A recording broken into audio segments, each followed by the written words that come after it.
The planter shattered against the floor with a dry crack that echoed in my ears like thunder. Black soil scattered across Fabiana's white kitchen tile, and among the broken ceramic shards, something small and rectangular gleamed in the sunlight streaming through the window. A USB drive. There, hidden in the soil of the planter, my daughter had warned me 1,000 times not to touch, not to move, that it was very delicate. My hands trembled as I picked it up. Why would Fabiana hide a USB drive in the soil of a plant? My heart began to beat faster. Fabiana had traveled for work, as usual, leaving me in charge of her house for a week. "Mom, water the plants. But don't move anything, especially the large planter in the kitchen," she had told me in that cold voice she used with me lately. I just wanted her plants to get more sunlight, that was all. I never thought a simple accident would change everything I thought I knew about the daughter I bore, raised, and loved more than my own life. I stood there, the USB drive in my hand, staring at the mess of dirt and ceramic at my feet. 70 years of life have taught me that when someone hides something with such care, it's usually because they don't want anyone to find it.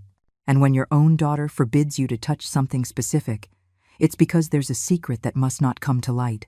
My knees began to tremble. Not from age, but from the premonition that pierced my chest like a cold dagger. My name is Lourdes Goncalves. I am 70 years old, and until 3 days ago, I thought I knew my only daughter. I thought that after a lifetime of sacrificing for her, working 2 jobs to give her everything I never had, selling the few pieces of jewelry I inherited from my mother so she could go to school, I thought that created an unbreakable bond between us. But there are moments in life when the ground opens up beneath your feet and you discover that the person you love most in this world, the person for whom you would give your last breath, is capable of betraying you in ways you never imagined. I walked to my neighbor Maria's apartment, on the floor below, with the USB drive clutched in my fist as if it were a dangerous diamond. Maria had a computer. I barely knew how to use my old phone for calls, but I knew I needed to see what was inside that small thing my daughter had hidden with such secrecy. I knocked on the door with trembling knuckles. "Maria, can you help me with something?" "I need to see what's on this," I said, showing her the USB drive. She looked at me strangely but let me in. Her computer was on at the dining room table. Maria plugged in the drive, and the screen filled with files, photos, documents, folders with names I didn't understand. "What are you looking for, Lourdes?" she asked. "I don't know," I murmured, "but I know it's important." We started opening the files one by one. First came photos of my house. The house where I have lived for 30 years, where I raised Fabiana, where I planned to die in peace. But these weren't normal photos. They were like the ones real estate agents take. Professional pictures of every room, the garden, the facade. My blood ran cold. Why would Fabiana have photos like that of my house? Then Maria opened a folder that said, "Legal documents." My world stopped. There were the papers for my house, but something was terribly wrong. The name on the documents wasn't mine, it was Fabiana's. My house, the house I bought with the sweat of 30 years of work, was listed in my daughter's name. How was that possible? When had this happened? My eyes filled with tears, but I kept staring at the screen, hypnotized by a nightmare I couldn't stop. "This can't be," I whispered. Maria put her hand on my shoulder, but I could barely breathe. She kept clicking, and more documents appeared. Sales contracts. My daughter had put my house up for sale. My house. Without telling me anything, without asking me anything. As if I were a thing, a nuisance to be gotten rid of. The date on the contract was from 6 months ago. 6 months that Fabiana had been planning to sell the house where I lived without saying a single word to me. But the worst was yet to come. Maria opened a chat file, conversations between Fabiana and someone named Teodoro Realtor. I read every word as if it were poison entering through my eyes. "Everything is ready," my daughter wrote. "The papers have been in my name for months. The old lady doesn't suspect a thing. As soon as I sell the house, I'm sending her to a nursing home and disappearing. I'm tired of pretending I love her." The words the old lady echoed in my head like a painful refrain. That's what she called me. That's what she thought of me. The old lady. Tears streamed down my cheeks, but I couldn't tear my eyes from the screen. There were more messages, Tell her you're traveling for work for another week. That you need her to watch your house, this Teodoro person suggested. Perfect, Fabiana replied. While she's there watering plants like an idiot, I'll be closing the sale. By the time she gets back, there will be nothing she can do. Every word was a stab in my mother's heart. How could a daughter speak like that about the woman who brought her into the world? Maria closed the computer because she couldn't bear to watch my pain any longer. I just sat there, my hands on the table, feeling everything I had built over 70 years of life crumble. My daughter, my only family, the little girl I held in my arms when she had a fever, the rebellious teenager I defended when everyone criticized her, the adult woman I still felt proud of every time someone asked about her, that same person was robbing me. Not just of my house, she was robbing me of my dignity, my future, my place in the world. I returned to Fabiana's apartment, walking like a zombie. I picked up the pieces of the broken planter and cleaned the dirt from the floor with trembling hands. But I kept the USB drive in my pocket. It was the proof that everything I had just discovered was real, not a nightmare I could wake up from. I couldn't sleep that night. I lay awake in the guest room bed, staring at the ceiling, wondering when I had lost my daughter. When had she become a stranger capable of calling me the old lady and planning my banishment as if I were trash to be thrown out? The next day, my phone rang. It was Fabiana. "Hi, Mom. How is everything over there? Are the plants okay?" Her voice sounded normal, even affectionate, as if nothing had happened, as if she hadn't spent the last 6 months planning to destroy me. "Everything is fine, my daughter," I replied in the calmest voice I could feign. "Perfect," she said. "I'll be back in 3 days." "I love you, Mom. I love you." How easy it was for her to say those words while she had a knife twisted in my back. I hung up the phone and looked at myself in the bathroom mirror. I saw a 70-year-old woman, wrinkled, tired, with gray hair and hands marked by decades of hard work. But for the first time in a long time, I also saw something else in my eyes. I saw rage. I saw determination. I saw a woman who was not going to let herself be trampled without a fight. Fabiana thought she was smarter than her old, idiotic mother. She thought she could rob me and abandon me without consequences. She was wrong. 35 years ago, when Fabiana was just 2 years old, I worked for 18 hours straight cleaning offices to pay for the doctor when she had bronchitis. I remember her hot little hands clinging to my blouse as I carried her on the bus to the hospital at 3 o'clock in the morning. "Mommy," she said with her hoarse little voice, "don't leave me." I never left her. Never. That night, I promised that my daughter would never experience the hardships I went through as a child, that she would have everything I couldn't have, that she would be happy. During the first years of her life, Fabiana was my shadow. She followed me all over the house, helped me fold laundry by climbing onto the bed and making uneven little piles that I had to fix later. When she turned 5, she asked me to teach her how to make tortillas. We spent the whole afternoon in the kitchen, her hands covered in flour, me guiding her with infinite patience. "When I grow up, I'm going to cook for you, Mommy," she promised. "I'm going to take care of you always." Her little eyes shone with the kind of sincerity only children have when they speak the purest truth. Her school years were the hardest of my life. I worked during the day cleaning houses and at night sewing dresses for a seamstress downtown.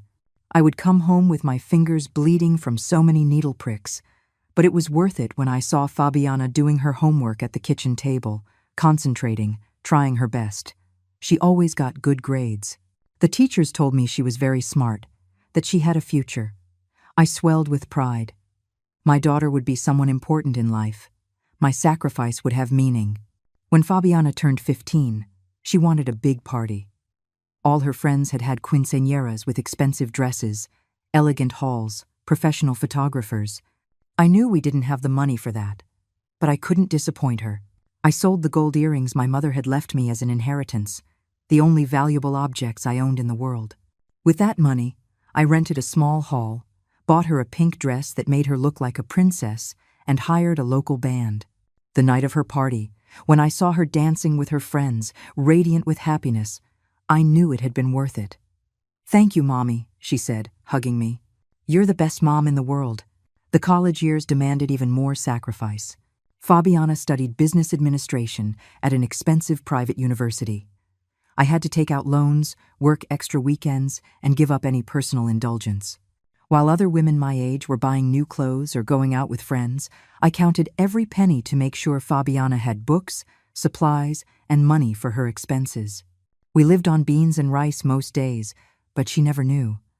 I always told her I had already eaten when I came home late from work. During those college years, I started to notice the first changes in her. She didn't tell me as much about her day anymore. She no longer sat with me at night to watch television like she used to. When she came home, she would lock herself in her room with her computer. "I'm studying, Mommy," she'd say when I knocked on her door to offer her something to eat. I thought it was normal, that she was growing up, becoming independent. I convinced myself it was natural for a 20-year-old girl to want her space. I didn't know she was already starting to see me as an obstacle in her life. When she graduated, I took on an extra part-time job to afford a graduation party for her. We invited all our relatives, the neighbors, her classmates. I was so proud I couldn't hold back the tears when I saw her receive her diploma. "We did it, my girl," I whispered in her ear when she hugged me. "We did it." But she pulled away from me quickly, as if she were embarrassed to be seen getting emotional with her old mother. I should have paid attention to that sign, but I was too blinded by motherly love to see what was already happening. Her first job was at a large company downtown. She started earning good money, more than I had ever earned in my entire life. At first, she helped me with some of the household expenses, but little by little, she stopped. "Mommy, I need to save for my future," she would say. "You understand, right?" I understood. Of course I understood.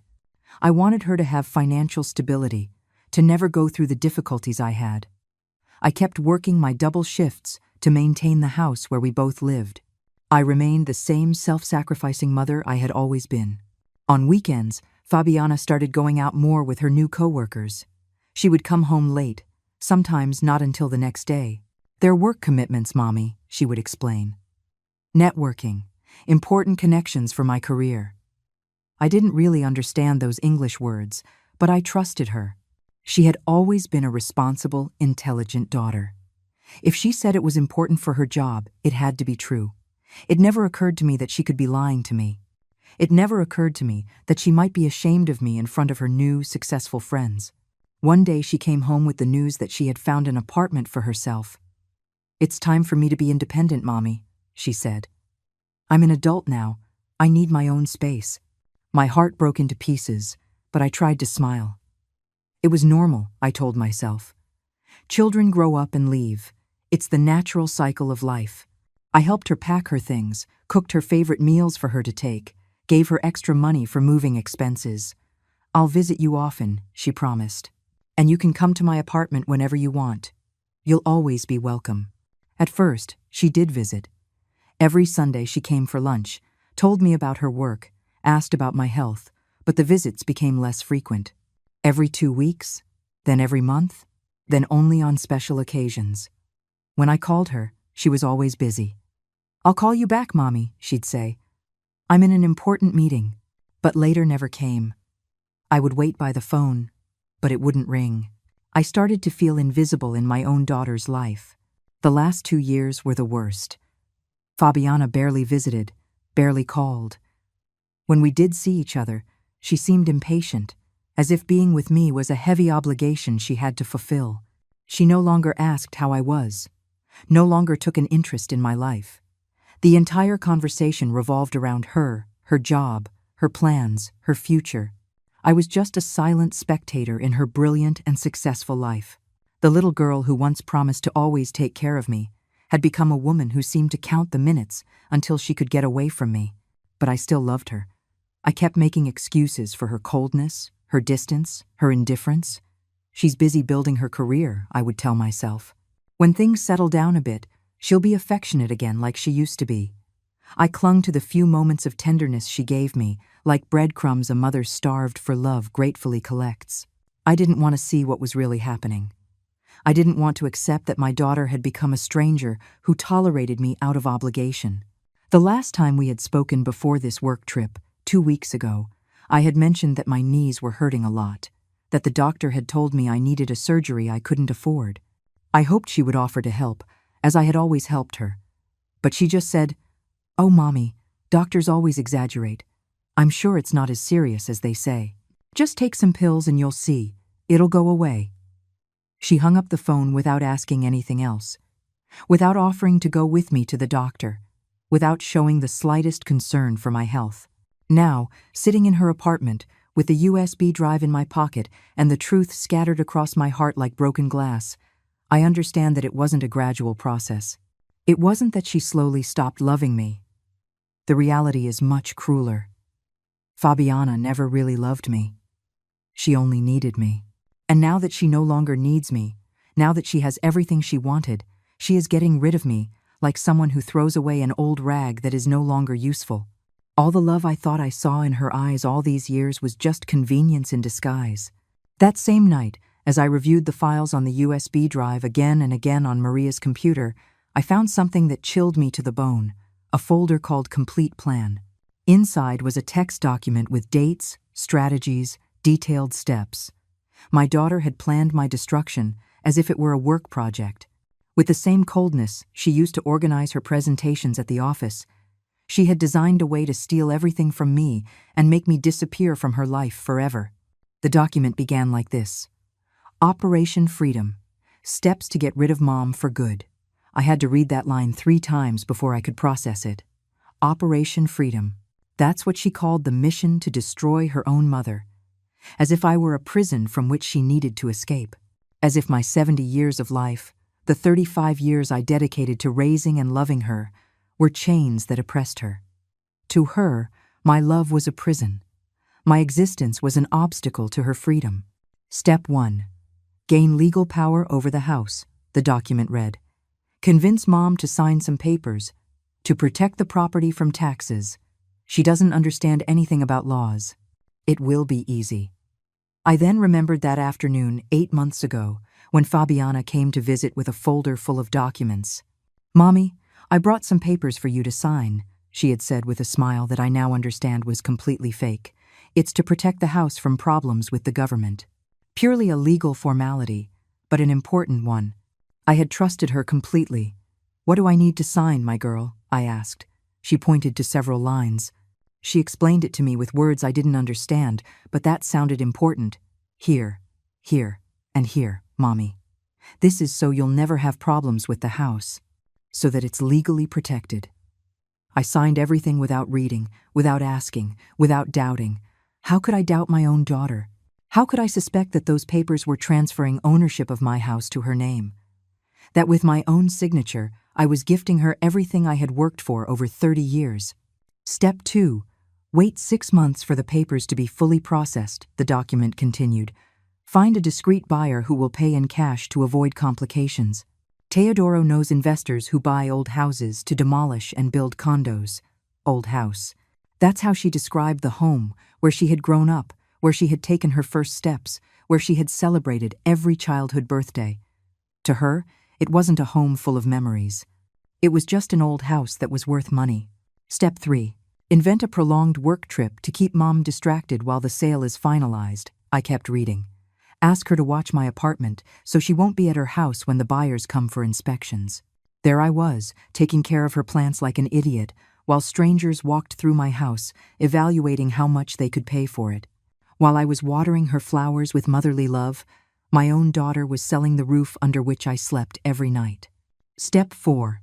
Once the house is sold, present her with the nursing home options, the document read, my hands shaking. There's a public one on the outskirts of the city that accepts elderly people with no resources. It's basic, but sufficient for her. I'll tell her it's temporary while we sort out the house situation, but obviously it will be permanent. My daughter had researched nursing homes for me. She had visited places to lock up her mother, as if I were an animal to be dropped off at a shelter. And she had chosen the cheapest, most remote, most miserable one. Step 5. Change my phone number and move to another city, the plan concluded. With the money from the sale, I can buy a better apartment in a place where no one knows me as Lourdes' daughter. Start fresh, with no family burdens, no responsibilities from the past. No family burdens. That's what she called me. A burden. A weight that had to be dropped in order to fly. The woman who had given her life, who had worked until she bled to give her an education, who had given up everything to see her succeed, was just a burden she had to be free of. But there was more. I found a folder with conversations between Fabiana and her friends where she talked about me as if I were an embarrassment. "I can't bring you guys to meet my mom," she wrote in a group chat. "She lives in an old house. She talks like a peasant. She doesn't understand anything about the modern world. I'm embarrassed for them to see her." Embarrassed. My own daughter was embarrassed of me, of the woman who had raised her with pride, who had bragged about her to all the neighbors, who had worked 18 hours a day so she could study at a private university.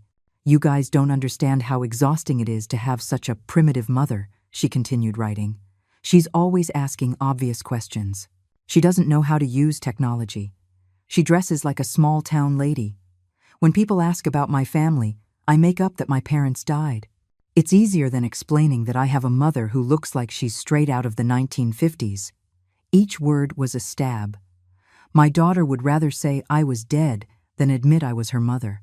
In another conversation, with a friend named Sophia, Fabiana wrote, "My mom thinks I owe her something because she raised me and paid for my education. She doesn't get that it was her obligation as a mother. Nobody asked her to have a child if she couldn't support her without sacrificing so much. Now she wants me to support her, to take care of her, to be her cane in old age. But I have my own life to live." Obligation. My love, my sacrifice, my entire life dedicated to her, had been just an obligation that I fulfilled poorly because I sacrificed too much. "I'm going to teach her a lesson," she wrote in another message. "I'm going to show her that she can't depend on me forever, that she has to learn to stand on her own 2 feet, like I did, like she did." As if she had built her life from scratch, without help, without support, without a mother who sold even her most precious memories to pay for her education. To Fabiana, she was a successful, self-made woman. I was just an obstacle that had appeared on her path to success. I also found screenshots from her social media where she posted phrases like, "I learned to be strong because I had no one to protect me. I am an independent woman who made herself. Thank you, life, for teaching me. I can only count on myself." Thousands of people liked these lies.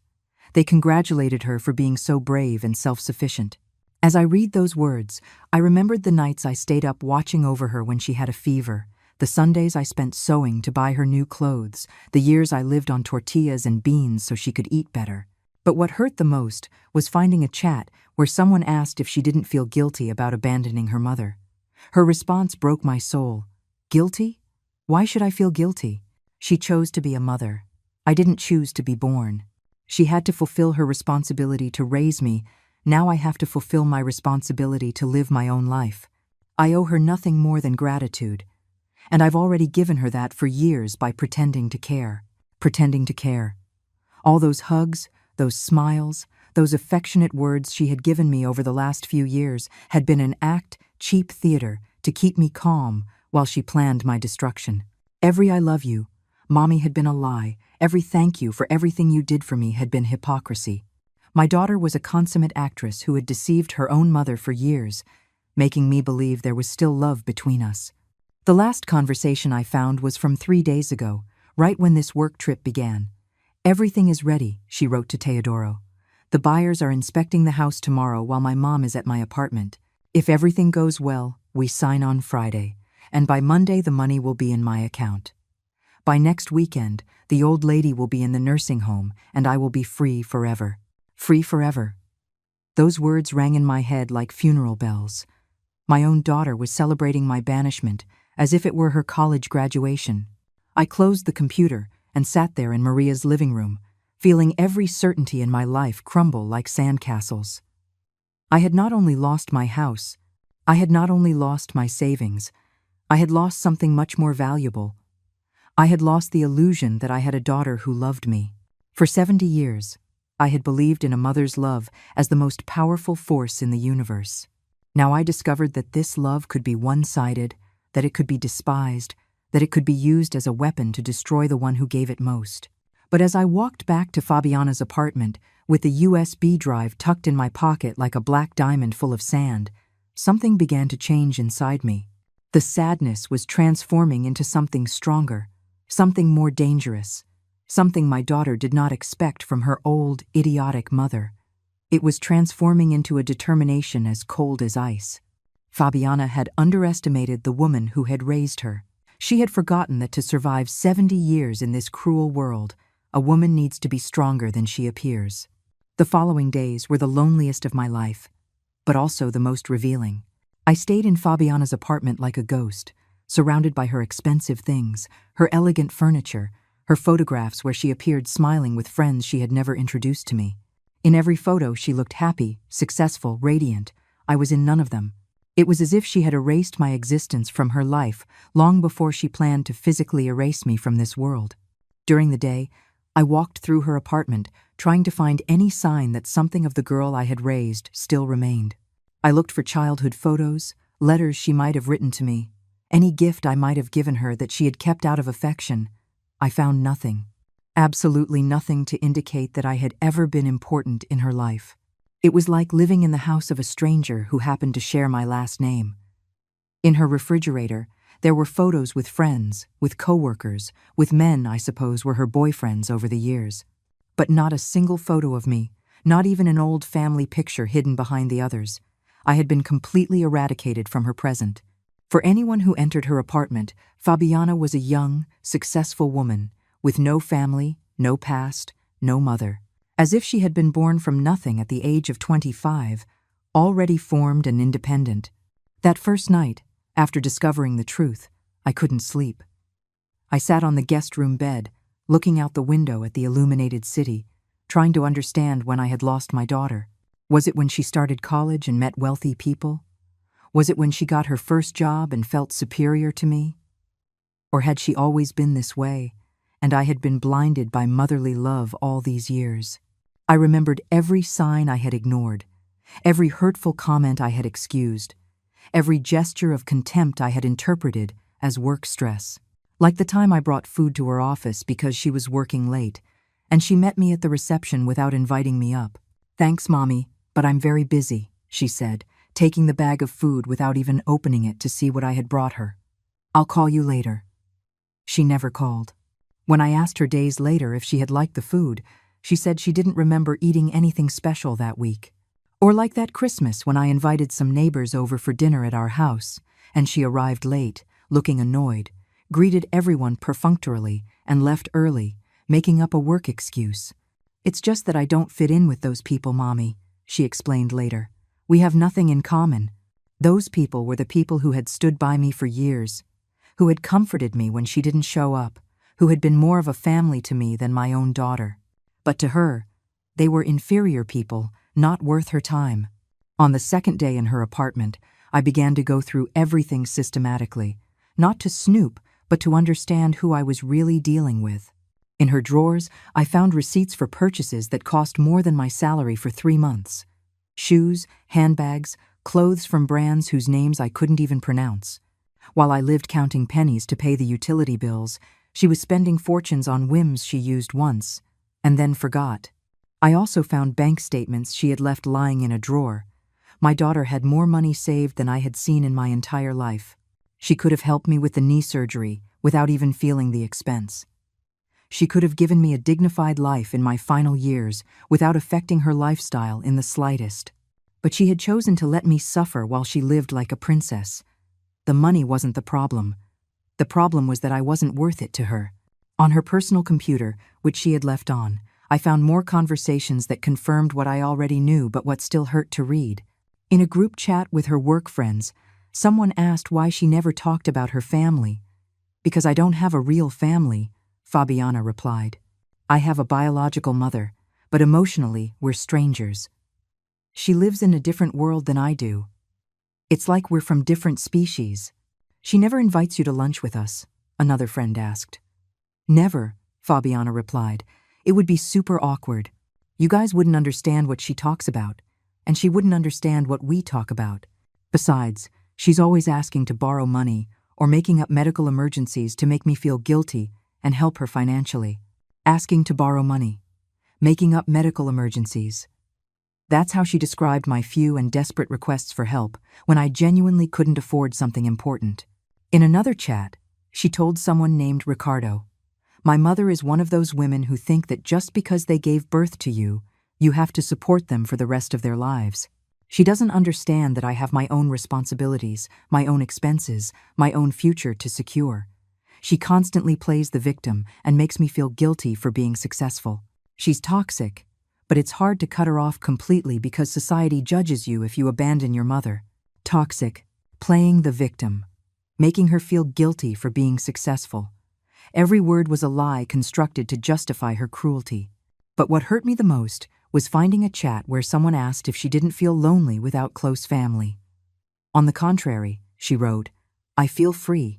Not having strong family ties allows me to make decisions based on what's best for me, not on feelings of guilt or inherited responsibilities.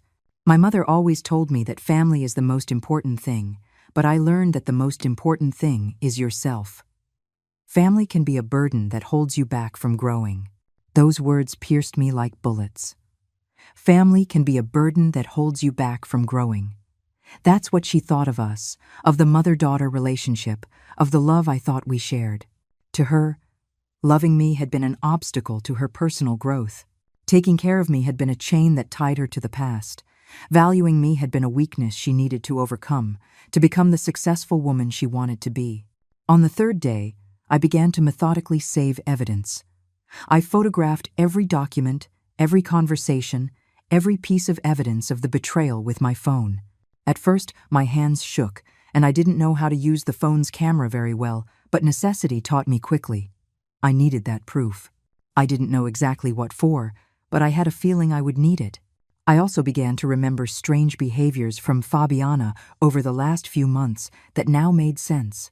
Like the time she came to visit and started measuring the rooms with a tape measure, telling me she wanted to help me reorganize the space to be more functional. Or how she insisted I give her a copy of all the house keys, just in case you ever have an emergency and I need to get in. Or when she convinced me to open a joint bank account to make any future transactions easier. Every memory became a piece of the puzzle Fabiana had been assembling for months. While I thought she was being a daughter concerned for my well-being, she was preparing the ground to steal everything from me.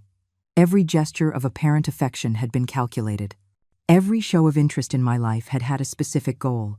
My daughter was a professional con artist, and I had been her easiest victim because I trusted her blindly. On the fourth day, Fabiana called me as she did every day to keep up her act. Hi, Mommy. How are you? Is everything okay over there? Her voice sounded relaxed, even cheerful. Everything's fine, my girl, I replied with the same false calm I had been practicing. When are you coming back? Tomorrow night, she said. This trip has been very productive. I think some very good things will come out of these days. Very productive. Yes, it must have been very productive to sell her mother's house and secure her spot in the nursing home. I miss you, Mommy, she said before hanging up. You miss me too, right? Of course, my girl, I lied. I miss you very much. But the truth was, I didn't miss her anymore. The daughter I loved, the little girl I had raised with so much affection, had died years ago. The woman who would return tomorrow was a stranger who bore my daughter's name but had lost everything that once made me love her. That night, my last night alone in her apartment, I stayed awake planning. I didn't know exactly what I was going to do, but I knew I was not going to let her send me to a nursing home as if I were trash to be thrown away. I was not going to let her steal the house I had worked for 30 years to own. I was not going to let her erase me from existence as if I had never been important in her life. I was 70 years old, but I wasn't dead yet, and as long as I had breath in my lungs, I was going to fight. Fabiana had made a fatal mistake. She had underestimated her mother. She thought I was an old, ignorant, helpless woman, easy to manipulate and destroy. But she had forgotten that women of my generation had survived decades of hardships she couldn't even imagine. We had raised children while barely being children ourselves. We had worked jobs that broke our bodies and souls to provide for our families. We had endured loss, betrayal, abandonment, and we had remained standing. My daughter was about to discover that the woman who had raised her was not the weak victim she believed her to be. She was about to discover that when a 70-year-old mother decides to fight back, she can be more dangerous than any enemy she had ever faced in her successful corporate life. She was about to learn that a mother's love, when it turns into a mother's justice, is an unstoppable force that can move mountains and destroy empires built on lies. The next morning, I woke up with a mental clarity I hadn't felt in years. For the first time in a long time, I knew exactly what I had to do. I wasn't going to scream. I wasn't going to cry. I wasn't going to beg. I was going to act with the quiet intelligence that only 70 years of life experience can give. Fabiana would return that night, expecting to find an obedient mother ready to be sent to a nursing home. Instead, she would find a woman who had reclaimed her power. My first stop was the Public Property Records Office. I took the earliest bus and arrived just as they were opening. The young woman at the counter looked at me with that mix of patience and condescension that young people use with the elderly. "How can I help you, ma'am?" "I need to see the documents for my house," I said, handing her the address written on a piece of paper. "I want to know exactly what they say and when the last changes were made." I waited for 40 minutes on a hard plastic chair, but it was worth it. The young woman returned with a thick folder and a surprised expression. "Ma'am, according to these documents, this property is no longer in your name. It was transferred 8 months ago to a Fabiana Goncalves. Did you sign any transfer document?" "Yes," I admitted, "but I was told it was to protect the house from taxes." The girl shook her head. "No, ma'am, this is a full transfer of ownership. You are no longer the owner of that house." I requested copies of all the documents, every paper, every signature, every official seal. I paid for the copies with the money I had saved for emergencies and left there with a folder full of evidence. Now I had official proof that my daughter had tricked me into signing documents I didn't understand. That's called fraud. And fraud is a crime, even when committed by a daughter against her mother. My second stop was a lawyer's office. I had searched online from Maria's phone for lawyers who handled family fraud cases. I found one who offered a free consultation for senior citizens. His name was Teodoro Perez, and in a twist of fate, he had the same first name as my daughter's real estate accomplice. But this Teodoro was going to be on my side. Mr. Perez was a man in his 50s with a kind face and respectful manners. When I explained my situation and showed him the evidence I had gathered, his expression turned serious. "Mrs. Goncalves, this is a clear case of document fraud, aggravated by the family relationship. Your daughter deceived you into signing documents by misrepresenting the information about what you were signing. This is a criminal offense, not just a civil one." "What can I do?" I asked. "We can get your house back," he explained. "We have enough evidence to prove that the transfer was made through deception. But I need you to bring me more proof of your daughter's intentions. Do you have anything that shows she planned to sell the house without your consent?" I smiled for the first time in days. "I have much more than that, sir." I showed him some of the photographs I had taken of the conversations from the USB drive. His eyes widened as he read the messages where Fabiana described her entire plan. "This is pure gold for the case," he murmured. "Here she is, admitting to the fraud, documenting her intentions, even mocking you. With this, we not only get your house back, but we can also press criminal charges against her." He explained that he needed the original USB drive as evidence and that we had to act quickly before Fabiana completed the sale. I left the office with a sense of power I hadn't felt in years. It wasn't revenge I felt. It was justice. The difference is important. Revenge is emotional, hot, destructive. Justice is cold, calculated, restorative. I didn't want to destroy Fabiana out of spite. I wanted to recover what was rightfully mine and teach her that actions have consequences, even when you commit them against your own mother. My third stop was the bank where Fabiana had her accounts. I couldn't access her private information, but I could talk to the manager about the house transfers. I explained that I was a victim of family fraud and that I needed to know if they had processed any payments related to the sale of my property. The manager was very kind and explained that they could freeze any account if a court order for fraud was presented. "If your daughter receives money from the sale of a fraudulently obtained property," he explained, "that money can be seized and returned to the victim of the fraud. That is, to you." He gave me the necessary forms for the lawyer to start the process of a preemptive account freeze. One more step in my silent plan to reclaim what was mine. I returned to Fabiana's apartment at 4 o'clock in the afternoon, loaded with copies, forms, phone numbers of officials, and a clear legal strategy. I sat on her expensive sofa, surrounded by her elegant things bought with money that could have been used to help her mother, and I waited. For the first time in days, I felt in control of the situation. At 7 o'clock in the evening, her key turned in the lock. "Hi, Mommy," she called from the entrance with that fake voice I now recognized perfectly. "I'm back. How did you behave while I was away?" She entered the living room laden with suitcases, smiling at me with the smile of a consummate actress. "I behaved very well, my girl," I replied calmly. "I learned many new things these past few days." "Oh, really? Like what?" she asked, as she set down her suitcases and came over to give me a kiss on the cheek. The same hypocritical kiss as always. "I learned how to use computers," I said, looking her directly in the eyes. "I learned about legal documents. I learned about USB drives. Very interesting things for a woman my age, don't you think?" Something in her expression shifted. A shadow of concern crossed her eyes for a split second, but she quickly smiled again. "That's great, Mommy. It's never too late to learn new things." She headed towards the kitchen, but I could see the tension in her shoulders. She knew something had changed, but she didn't yet know how much I had discovered. "Fabiana," I called out in a serene voice. "We need to talk. We need to talk," I repeated when she stopped at the kitchen entrance. Fabiana turned to me with that smile I knew so well, that perfect mask she had perfected over years to deceive me. "Of course, Mommy. What do you want to talk about? Everything okay with the plants? I hope you didn't have any trouble watering them." Her voice sounded relaxed, but I could see her hands fidgeting nervously, how she avoided looking me directly in the eye. "The plants are perfect," I said, slowly getting up from the sofa. "But I had a little accident with one of the planters." I saw her turn slightly pale, though she tried to hide it. "An accident? Which planter, Mommy?" "The large one in the kitchen," I replied, observing every micro-expression on her face.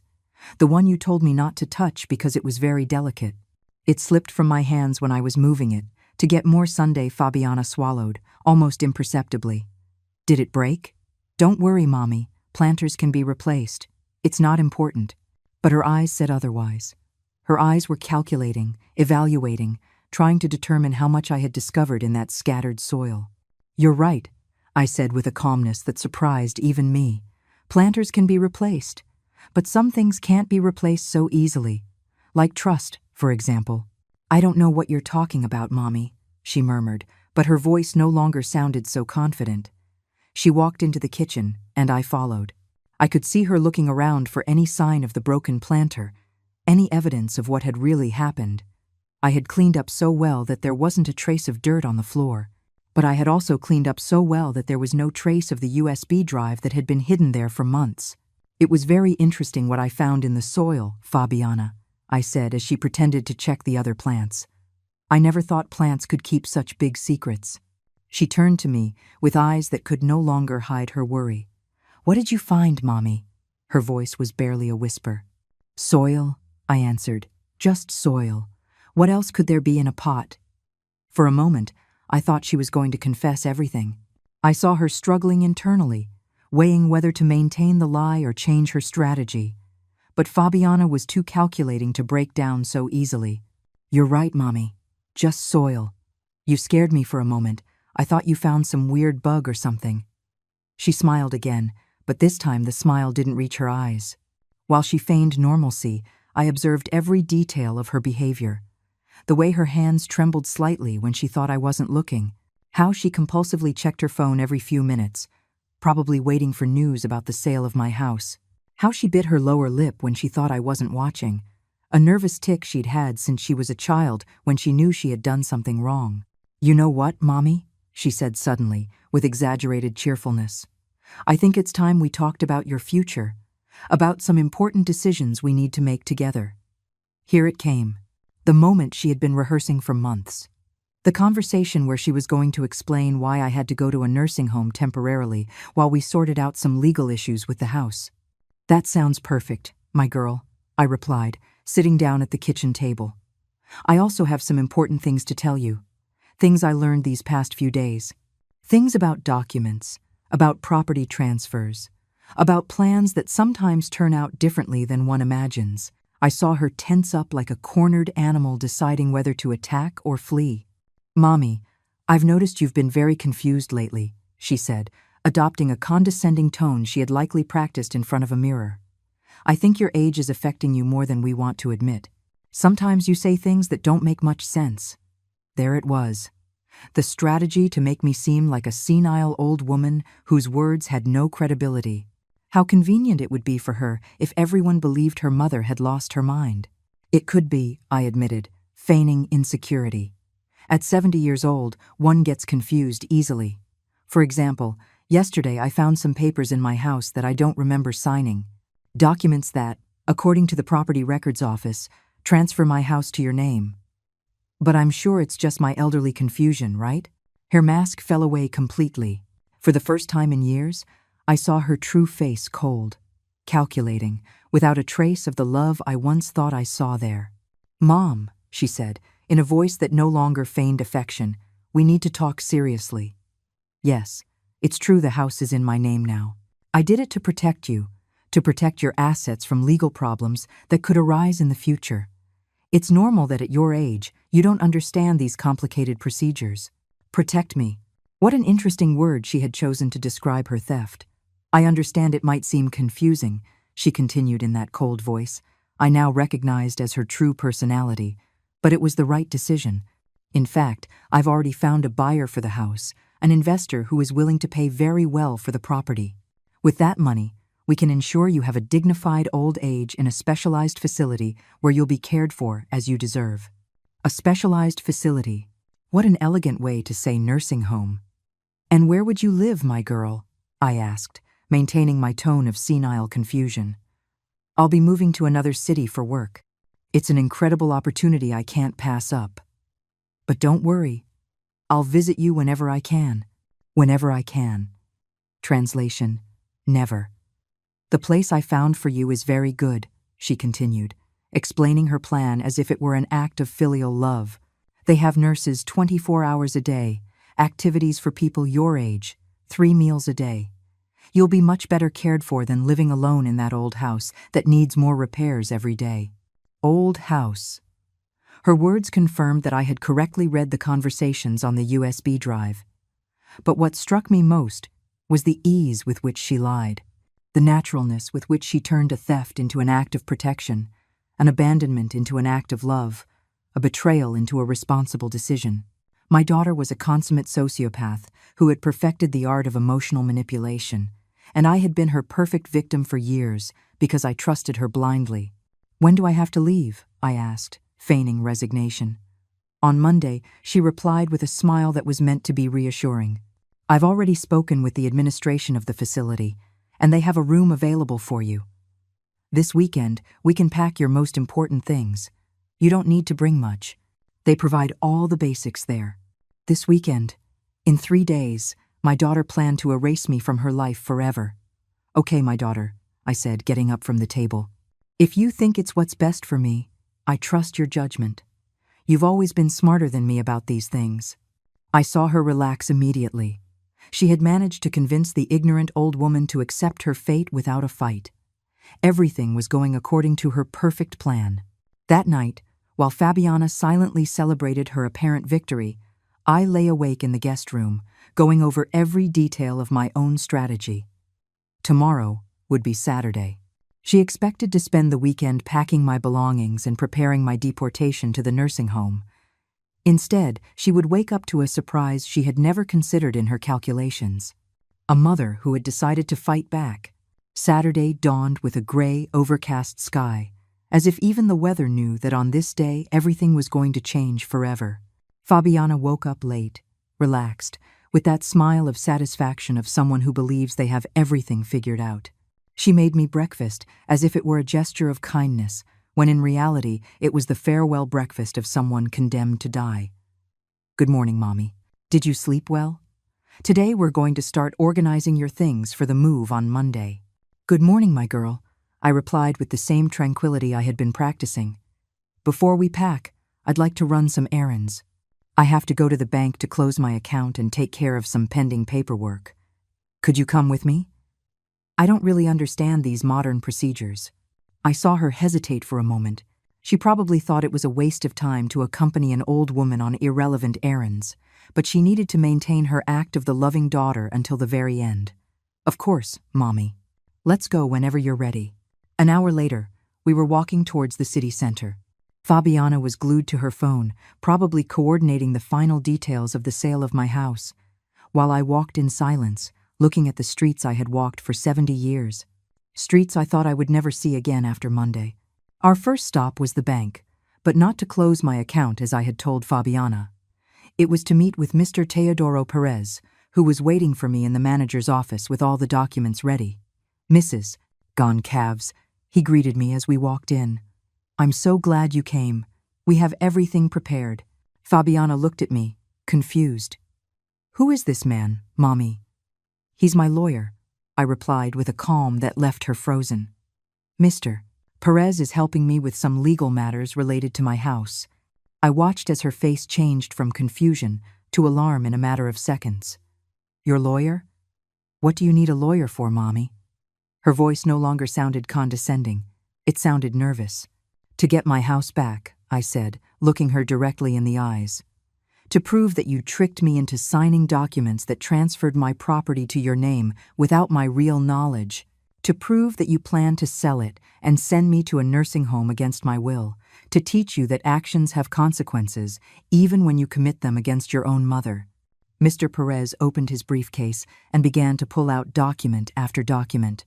Miss Fabiana Goncalves, he said in an official tone, I have in my possession sufficient evidence to prove that you deceived your mother to fraudulently obtain the ownership of her house. This constitutes aggravated document fraud due to the family relationship, which is a criminal offense punishable by prison. Fabiana was speechless, staring at the papers as if they were poisonous snakes. This is ridiculous, she finally murmured. My mother is confused. She's an old woman who doesn't understand things clearly anymore. I was only protecting her assets. The lawyer smiled coldly. Protecting her assets? Is that what you call this? He took out the photographs of the conversations I had found on the USB drive. He placed them on the desk one by one, like cards in a deadly game. Fabiana read her own words, written months ago. Everything is ready. The papers have been in my name for months. The old lady doesn't suspect a thing. As soon as I sell the house, I'm sending her to a nursing home and disappearing. I'm tired of pretending I love her. Each message was a dagger to her own defense. Her face turned as pale as wax. Where did you get this? She asked in a trembling voice. From the USB drive you had hidden in the planter, I replied. The planter you forbade me to touch. The planter that I accidentally dropped while I was taking care of your apartment, like the idiotic old woman you think I am.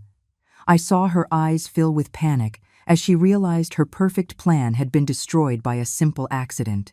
Miss Goncalves, the lawyer continued, these conversations not only prove your fraudulent intent, but they also document your plan for the abandonment of a vulnerable elderly person, which constitutes an additional crime. Furthermore, we have evidence that you had already initiated sale discussions for the stolen property, which considerably aggravates your legal situation. The bank manager, who had been listening in silence, intervened. As per the court orders presented by Mr. Perez, we have proceeded to freeze all of Miss Fabiana's accounts until this fraud case is resolved.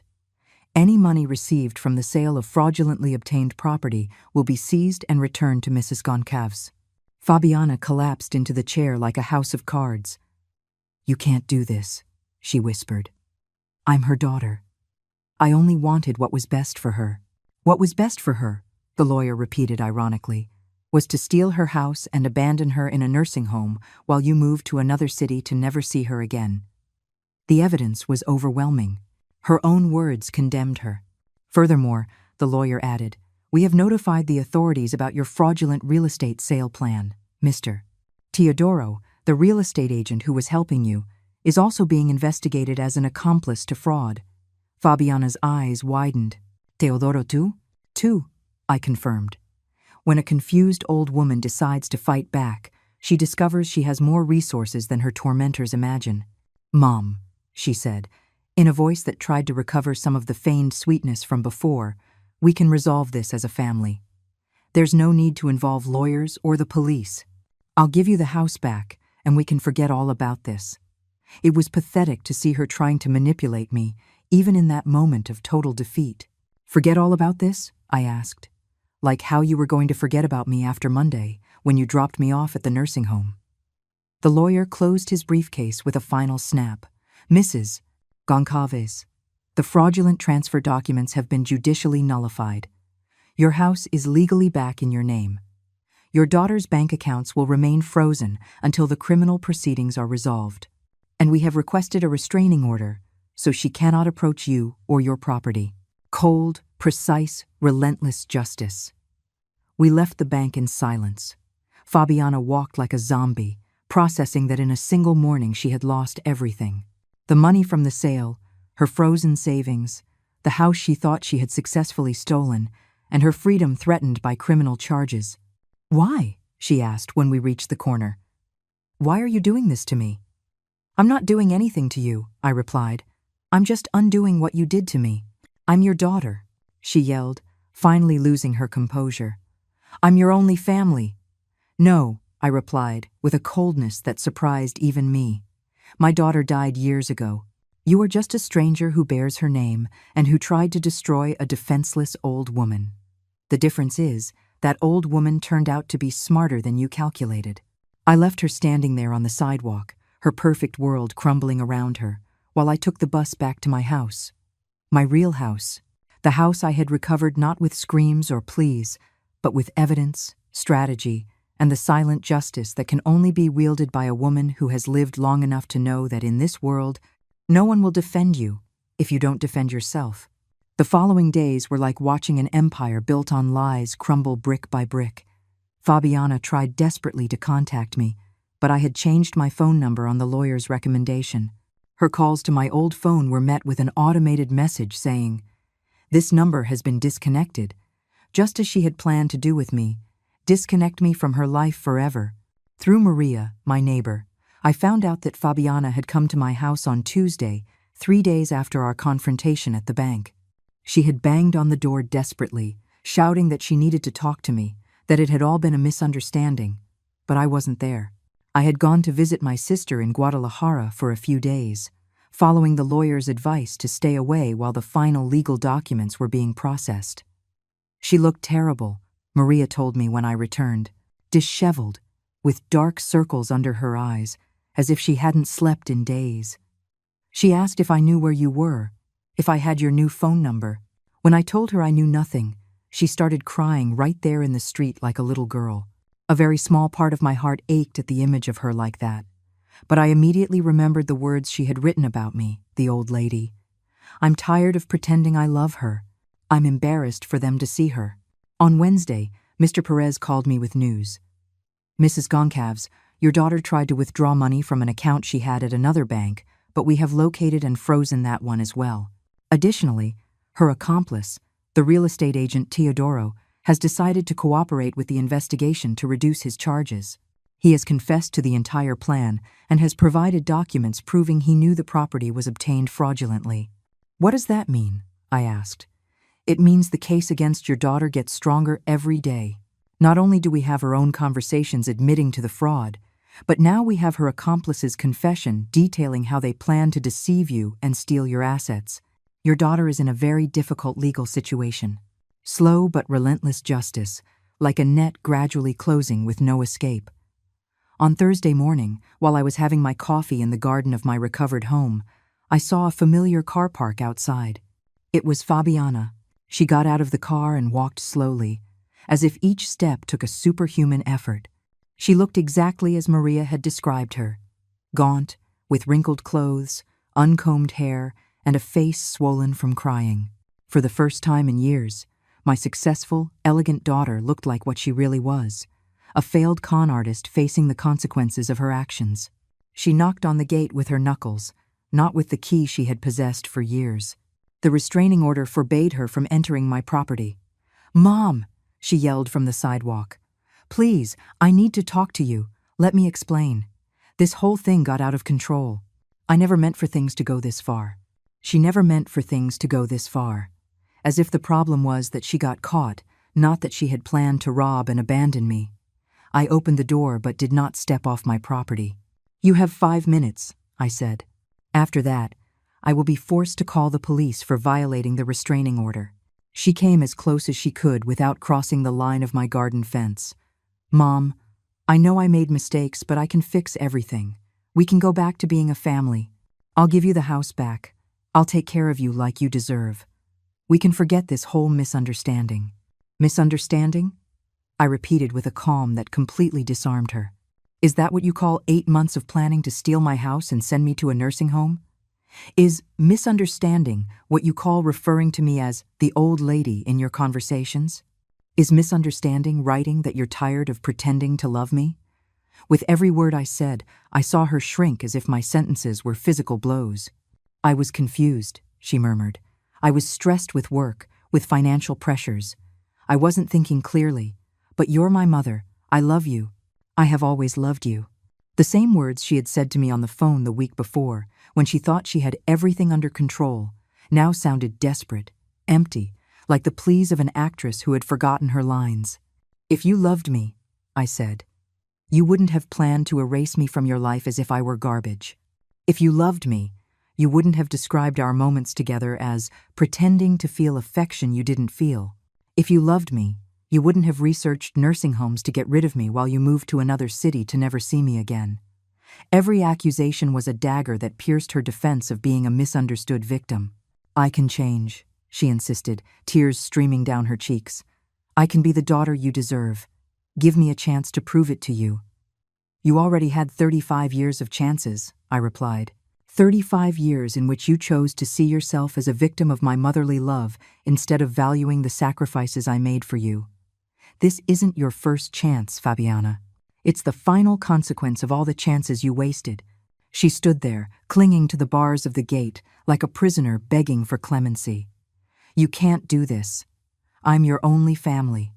If you destroy me, you'll be left completely alone." "I was already completely alone," I answered. "The difference is that now I know it, and I prefer honest solitude to the fake company of someone who hates me but pretends to love me for convenience." "My accounts are frozen," she yelled, losing all dignity. "I have no money to pay a lawyer. I can't pay the rent on my apartment. They're going to fire me from my job when they find out about the legal proceedings. You're ruining my life." "No," I corrected her. "You are ruining your own life. I am just getting mine back." The difference was crucial. She was the perpetrator, trying to pass herself off as the victim. "What do you want me to do?" she asked with a desperation that would have moved my maternal heart a week ago. "Get on my knees? Beg you for forgiveness? Humiliate myself publicly?" "I don't want you to do anything," I replied with a tranquility that baffled her. "I don't need your remorse or your apologies. I just need you to face the consequences of your decisions like the adult you chose to be when you planned to destroy me. If you continue with this legal process," she threatened, suddenly changing tactics, "I could go to jail. Is that what you want? To see your only daughter in prison?" "My only daughter died years ago," I replied without flinching. "You are just a criminal who happens to bear her name, and criminals go to jail. It's the natural order of things." Her own words, coming back to haunt her. She had taught me that responsibilities must be met and consequences must be faced. She walked away defeated, but before getting into her car, she turned one last time. "This isn't going to end here," she yelled. "I'm going to fight. I'm going to find a way to reverse all of this.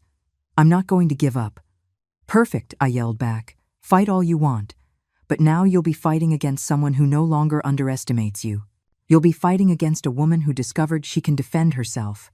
The car sped off, kicking up dust, like the symbolic end of a relationship that had died long before this moment.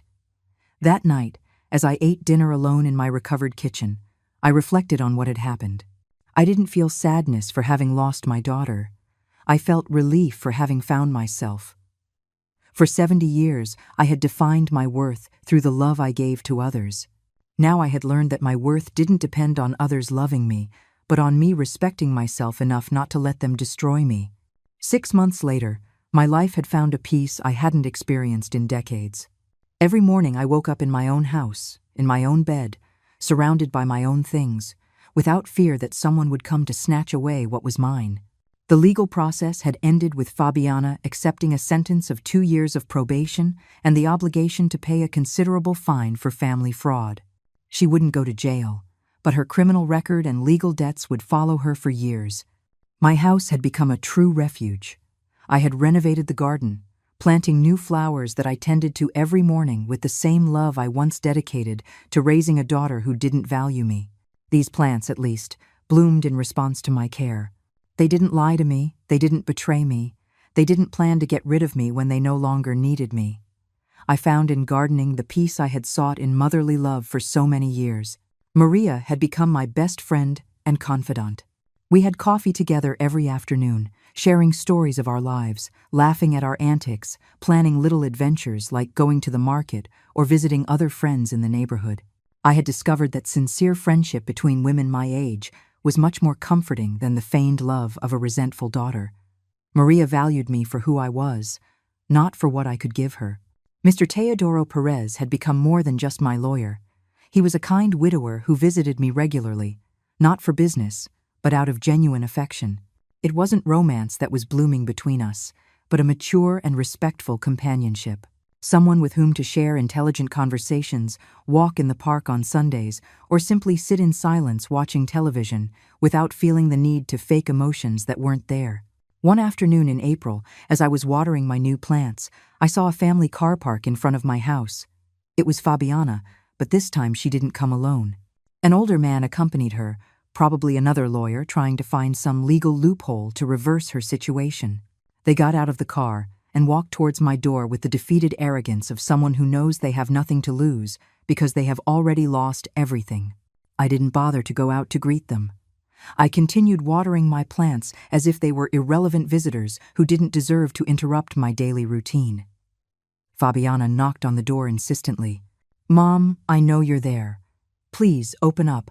I've come with my new lawyer. We found inconsistencies in the legal process. We can annul everything that happened if you cooperate with us." More lies, more manipulation, more attempts to turn her defeat into my problem. Mrs. Goncalves, the man with her, shouted, "I am Mr. Martinez. I represent your daughter in an appeal of the case. We have evidence that the previous process had irregularities. If you agree to speak with us, we could reach an agreement beneficial to both parties." Beneficial agreement. As if there were anything to negotiate after his client had tried to systematically destroy me. I finished watering my plants, put away the hose, took off my gardening gloves, and approached the door. But I did not open it. "I have nothing to talk to you about," I said through the closed door. "The legal process ended months ago. The consequences were applied. There is nothing more to discuss." My voice sounded serene, final, unappealable. The voice of a woman who had taken complete control of her life. "Mom," Fabiana pleaded with that helpless little girl voice she had perfected over the years to manipulate me. "Just give me one chance to explain everything. I've reflected a lot these past months. I understand my mistakes. I want to compensate you for all the harm I caused. Compensate me." As if a mother's love were a debt that could be paid with late apologies and empty promises. "Do you know what your biggest mistake was, Fabiana?" I asked, without opening the door. "It wasn't stealing my house. It wasn't planning to abandon me in a nursing home. Your biggest mistake was underestimating the woman who raised you. You thought she was a weak, ignorant old woman who would let herself be destroyed without a fight. You were wrong, and that mistake will haunt you for the rest of your life, not because I want to punish you, but because that's how consequences work in the real world." I heard them murmuring to each other. The lawyer was probably telling her that my refusal to cooperate complicated their appeal plans, that without my favorable testimony, they had no way to reverse the process, that she had made the mistake of turning her own mother into her most intelligent and determined enemy. "Mrs. Goncalves," the lawyer insisted, "think about your daughter. Think about family. Family problems are solved within the family, not in the courts." "Exactly," I replied. "Family problems are solved within the family. But it turns out I don't have a family anymore. My daughter died years ago, the day she decided to see me as an obstacle instead of as the mother who loved her unconditionally. The woman out there is a stranger who planned my destruction with the coldness of a professional assassin. And with strangers who try to harm you, you don't negotiate. You protect yourself. I heard them walk away, defeated. Fabiana shouted one last threat. You can't live like this forever. You can't hate yourself for hating me. But she was wrong again. I didn't hate myself. For the first time in decades, I respected myself completely. I didn't hate her either. I had simply learned to live without the illusion that she loved me, and that freedom was more valuable than any fake reconciliation. That night, as I prepared my simple dinner and watched the news on television, I reflected on the path I had traveled since that afternoon when the planter broke. I had lost a daughter, but I had gained something much more valuable: my dignity. I had lost the illusion of family love, but I had found the reality of self-respect. I had lost the company of someone who despised me, but I had gained the peace of living without lies. My phone rang. It was Mr. Perez, inviting me to dinner on Sunday at his sister's house. It's a small family gathering, he explained. And I would like you to meet my family. If you feel comfortable, of course. I accepted with a smile. I had found people who valued me for who I was, not for what I could give them. I had built a new, chosen family, based on mutual respect and genuine affection. Before going to sleep, I went out to the garden to check on my plants one last time. The flowers I had planted after getting my house back were blooming beautifully under the moonlight. Each one was growing strong because it received the right care in the right soil. Just like me, I had needed to get away from the toxic ground where they tried to plant me in order to flourish in an environment that truly nourished me. I locked the door of my house with the key that no one else had the right to use. I went to sleep in my bed, in my room, in my recovered home. I didn't expect calls from falsely affectionate daughters. I didn't fear waking up homeless because someone had sold my house while I slept. I didn't live calculating if my words or actions might annoy a daughter who was planning to abandon me anyway. For the first time in 70 years of life, I slept with the complete tranquility of a woman who had successfully defended herself from those who tried to destroy her. I hadn't screamed. I hadn't begged. I hadn't lost my dignity. I had used intelligence, patience, and cold justice to reclaim what was mine, and that silent victory was sweeter than any apology Fabiana could offer me now. The story ended where it had begun, with me tending to plants in my garden. But now the plants were new, the garden was truly mine, and the woman taking care of them had learned that self-love is the only love that no one can take, steal, or betray. Fabiana had tried to teach me that I was worthless. Instead, she had taught me that I was worth enough to defend. And for that lesson, I was almost grateful.